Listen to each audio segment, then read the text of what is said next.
Hello friends, कैसे हैं आप लोग। आज मन में एक बात आई है जो मैं आप सभी के सामने इस वीडियो के और ब्लॉग के माध्यम से शेयर करना चाहती हूँ। दोस्तों, जीवन में हर एक व्यक्ति के साथ कुछ घटनाएं घटती रहती हैं।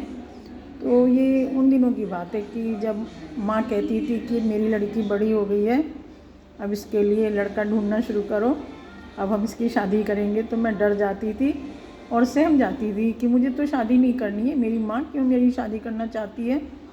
एक डर मन में बैठा रहता था, क्योंकि हमारे समय में दहेज प्रथा बहुत ज़्यादा थी।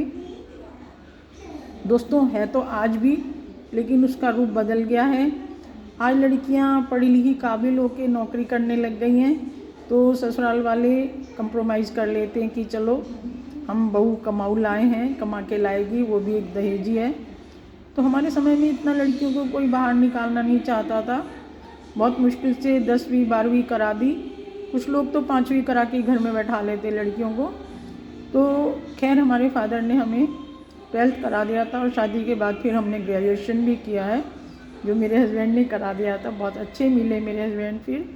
लेकिन उससे पहले कि मैं आपको कुछ स्टोरी बताना चाहती हूँ कि शादी के नाम से डर लगता था, क्योंकि दहेज की वजह से लड़कियों को उस समय के साथ बहुत प्रताड़ना की जाती थी। उनको दहेज के लिए दुखी किया जाता था शादी के बाद।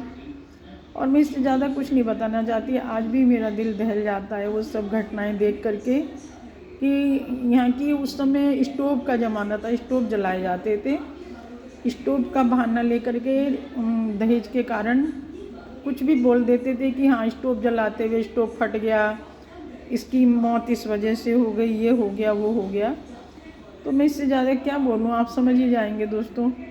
तो शादी के नाम से मेरे को इसलिए डर लगता था कि मेरे फादर बहुत ज़्यादा रईस नहीं थे, जो कि वो 4 व्हीलर दे सकें या बहुत कुछ दहेज दे सकें अपनी बेटी को। तो इस वजह से मेरे को बहुत डर लगता था कि कहीं ये अंजाम मेरे साथ भी ना हो, ये मेरे घटना मेरे साथ भी ना बीत जाए। शादी नहीं कराऊंगी तो मेरे को कोई मेरे साथ बुरा नहीं करेगा। लेकिन जब मदर का ज़्यादा सपोर्ट हुआ कि नहीं, प्रेशर पड़ा कि नहीं करानी है बेटा, हम तो सारी ज़िंदगी जिंदा नहीं रहेंगे, तुम्हारा घर तो बसाना है हमें, तुम्हारे लिए अच्छा लड़का ढूंढेंगे। तो मेरे मन में फिर भी एक डर बना रहा। मैंने कहा ठीक है, माँ बाप कह रहे हैं तो कोई बात नहीं, कर दो शादी। तो तो हमारे को एक पिक्चर देखने को मिली थी उस समय, गीता और सीता। उसका रोल था हेमा मालिनी का। एक में वो सीधी बनी हुई होती है, एक में टेढ़ी बनी हुई होती है।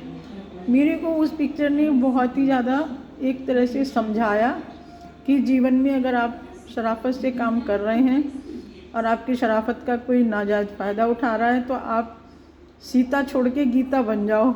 यानी कि जो भगवान श्री कृष्ण ने गीता लिखी है और उसमें युद्ध है, तो फिर युद्ध करना ही पड़ेगा अपने जीवन को चलाने के लिए।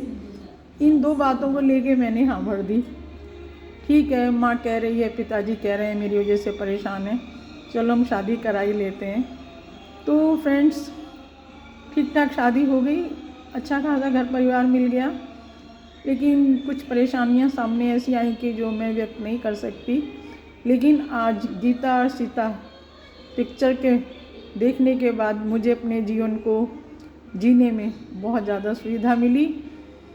उस पिक्चर ने मुझे यहाँ तक ला दिया कि मैं आज एक आपके सामने यूट्यूबर हूँ, और मेरे आप सभी के प्यार और आशीर्वाद से मेरा चैनल भी मोनेटाइज हो चुका है। फ्रेंड्स, उस सभी के लिए, आपको सभी को, जितने भी मेरे यूट्यूबर्स हैं, मेरे प्यार करने वाले, प्रेम करने वाले, आंटी कहने वाले, माँ कहने वाले, बहुत सारे प्यार करने वाले मेरे को यूट्यूबर मिल गए हैं, मेरे दोस्त बन गए हैं जो। तो मुझे बहुत अच्छा लगता है आज उनके साथ बातें करना। एक दिन भी नहीं करूं तो मन परेशान हो जाता है, घर परिवार के सदस्य जैसे लगने लगे हैं। तो दोस्तों, बस यही बात मैं शेयर करना चाह रही थी।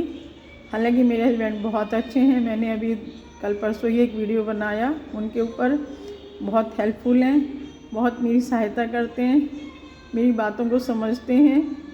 ऐसा नहीं है कि मुझे बहुत सिर पे चढ़ा रखा है, जहाँ डांटने वाली बात होती है डांट भी देते हैं और मैं भी समझ जाती हूँ।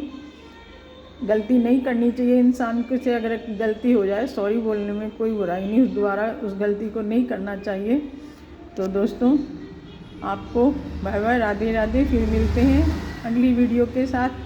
तो आपको हमारी ये वीडियो कैसी लगी ज़रूर बताइएगा। देखिए ये जीना है हमारा, कभी जब मेरा घर के अंदर नेट नहीं आता तो मैं जीने में जाके ऊपर छत पे बैठ के वीडियो बनाती हूँ।